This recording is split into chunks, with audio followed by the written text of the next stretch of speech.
High, আমি শ্রেষ্ঠা। আমি Vietnam সফরের আজকে দানাংয়ের শেষতম দিনটি কাটিয়ে ফেলছি।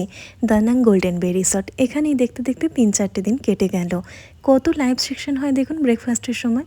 সেখানেই খাওয়া দাওয়া সেরে আমরা পৌঁছে যাচ্ছি ভিয়েতনামের most popular location golden bridge দেখতে। এটি হচ্ছে এশিয়ার 3rd লংগেস্ট কেবল কার, যেটাতে করেই আমরা পৌঁছে যাব গোল্ডেন ব্রিজে। গোল্ডেন ব্রিজ দেখার পিছনে যে কাহিনীটি রয়েছে, ভিয়েতনামে এসে শুনতে পাই যে এটি হচ্ছে ভগবানের দুটি হাত দিয়ে তৈরি একটি ব্রিজ, যেটিকে ভগবান রক্ষা করছেন তার দুটি হাত দিয়ে। এক অভূতপূর্ব এবং এক অনন্য অভিজ্ঞতাকে সঙ্গে নিয়ে বৃষ্টি ভেজা দুপুরবেলায় আমরা পৌঁছে যাই ফ্রেঞ্চ ভিলেজ দেখতে, যে ভিলেজটি ইনফ্রাস্ট্রাকচার তৈরি হয়েছে ফ্রেঞ্চের আদর্বে। আমরা সেখানে গিয়ে পৌঁছই। সেখানকার পরিবেশ, সেখানকার বিভিন্ন থিম দেখে মনে হচ্ছে আমরা ফ্রেঞ্চেই এসে যেন পৌঁছে গেছি। একটা বৃষ্টি ভেজা সময় খুব সুন্দরভাবে আমাদের পেরিয়ে যাচ্ছে। আমরা আজকে দানাং ছেড়ে চলে যাব ভিয়েতনামের ক্যাপিটাল হানইতে।